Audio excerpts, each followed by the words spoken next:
दिल्ली में जो कल से वेस्टर्न डिस्टर्बेंस का थोड़ा असर दिखाई दिया, जिसके चलते बहुत मौसम आज भी खराब है। दिल्ली के अंदर पिछले 4 दिन से जब से हमने ग्रेड 4 के साथ साथ रिस्ट्रिक्शंस लगाई थी, उसका एक अच्छा रिजल्ट मिला। दिल्ली में पीयूसीसी में अब तक 2,12,332 इस दौरान कल रात तक पीयूसीसी हुए हैं। 2,12,332 ये पिछले जब से हमने ग्रेड 4 के साथ साथ नो पीयूसीसी नो फ्यूल लगाया है, तब से टोटल नंबर है ये पीयूसीसी का 2,12,332 16 तारीख से। और अब तक लगभग 10,000 ऐसे पीयूसीसी जो फेल हुए हैं। अक्सर कहा जाता है कि पीयूसीसी कराने गए तो ऐसे ही शायद सर्टिफिकेट मिल जाएगा, ऐसे नहीं मिलता। जो फेल होते हैं उनको दोबारा से कराना पड़ता है, अपनी जाके गाड़ी ठीक करानी पड़ती है, पोल्यूशन ठीक कराना पड़ता है। ऐसा नंबर भी 10,000 है जिन लोगों ने अब तक पीयूसीसी सर्टिफिकेट के लिए गए थे और उनकी गाड़ी फेल पाई गई, मापदंड पोल्यूशन के ठीक नहीं पाए गए, उनको दोबारा कराने पड़े। मैं आपको बताना चाहता हूं, आज से दिल्ली के अंदर एक्सटेंसिव ड्राइव चल रही है। जितनी पोल्यूटिंग फैक्ट्री है हमने आइडेंटिफाई की हैं, उनके ऊपर सख्त कार्रवाई करके उन प्रॉपर्टीज को सील किया जाएगा। उन ऐसी पोल्यूटिंग इंडस्ट्री को सील किया जाएगा, उनको कोई नोटिस नहीं दिया जाएगा। अब कोई चांस नहीं, बहुत उनको चांस दिए जा चुके हैं ऑलरेडी, इसलिए आज से उनको सीलिंग के प्रोसेस में सील करने का काम किया जाएगा।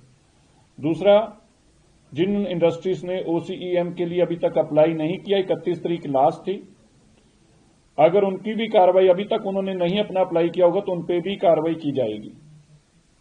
दिल्ली के अंदर क्योंकि ग्रेड 4 के साथ साथ ये रिस्ट्रिक्शन है वर्क फ्रॉम होम की, ऐसी जानकारी मिली है कि कुछ प्राइवेट कंपनीज जो हैं इसको पूरा मान नहीं रही, तो उनको भी आग्रह है, उनको भी इसको पूरा मानना है। और अगर ऐसी कोई प्राइवेट कंपनी की बाय नेम हमारे तक शिकायत पहुंचेगी तो उनके ऊपर भी कार्रवाई की जाएगी।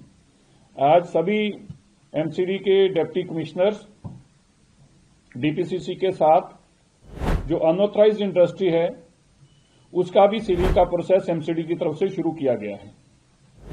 3 तरह की दिल्ली में इंडस्ट्री है, एक ऑथराइज्ड इंडस्ट्री है, एक रेगुलाइज्ड इंडस्ट्री है और तीसरी इलीगल है।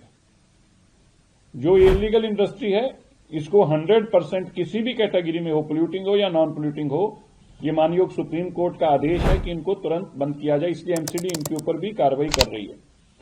पोल्यूटिंग इंडस्ट्री के ऊपर सख्त तौर के ऊपर आज से एक्सटेंसिव, जैसे मैंने बताया, ड्राइव के चलते इन सबको बंद किया जाएगा। कल के बाद कुछ मौसम के बेहतर होने की आशंका है, जो जानकारी मौसम विभाग से आ रही है। कल के बाद कुछ बेहतरी की उम्मीद है, उससे एक और ठीक होगा। दिल्ली के अंदर निरंतर रात को सड़कों की सफाई धुलाई का काम चल रहा है। दिल्ली में जो हमारा डंप्स है उनमें से औसतन रोज 35,000 मैट्रिक टन कूड़ा आज हम बायोमाइनिंग करके हटा रहे हैं, जिस कूड़े को हटने से दिल्ली का पोल्यूशन कम हो रहा है। और दिल्ली के अंदर पिछली जो ड्राइव चलाई गई थी माननीय मुख्यमंत्री रेखा गुप्ता जी की तरफ से कि दिल्ली को मलबा मुक्त भी किया जाए। मिट्टी एक बहुत बड़ा कारण है, डस्ट जो कारण है, उसमें भी आप देखेंगे हमारा अभी बहुत ड्राइव चल रही, बहुत दिल्ली में से अभी भी मलबा और कूड़ा हटना बाकी है, लेकिन एक्सटेंसिव ड्राइव से बहुत कई लाख मैट्रिक टन कूड़ा और सिल्ट और मलबा हटाने में हम कामयाब हुए हैं। बहुत सारे वाटर बॉडीज हैं जिनके रिवाइवल के लिए हम तेजी से काम कर रहे हैं, डीडीए के माध्यम से भी और दिल्ली के रेवेन्यू डिपार्टमेंट के माध्यम से भी। वाटर बॉडीज हमारा टारगेट है कि इस साल के अंदर हम अपनी जो पुरानी वाटर बॉडी सालों सालों से बंद हो चुकी हैं, लुप्त हो चुकी हैं, गायब हो चुकी हैं, उनको रिवाइव करें। और हम ये मानकर चल रहे हैं कि इस साल के अंदर कम से कम 50% से ऐसी जो बिल्कुल लुप्त हैं, जो है ही नहीं आज, उनको निकालकर रिवाइव करके इस साल के अंदर हर हालत में उनको रिस्टोर करना इन इट्स ओरिजिनल शेप, चाहे वहां पे इंक्रोचमेंट हो, चाहे वहां पे कुछ भी हो। ये एक बहुत बड़ा चैलेंज है। दिल्ली की जो वाटर बॉडीज हैं वो पोल्यूशन को रोकने के लिए बहुत बड़ी सार्थक हैं। इसलिए मैं आपका धन्यवाद भी करता हूं और मीडिया बंधु से भी कहता हूं कि वर्क फ्रॉम होम 50% आपके लिए भी है। धन्यवाद। ताज़ा खबरों के लिए लाइक, फॉलो और यूट्यूब पर सब्सक्राइब कर बेल आइकन दबाएं। साथ ही हर अपडेट के लिए विजिट करें स्वदेशलाइव.com।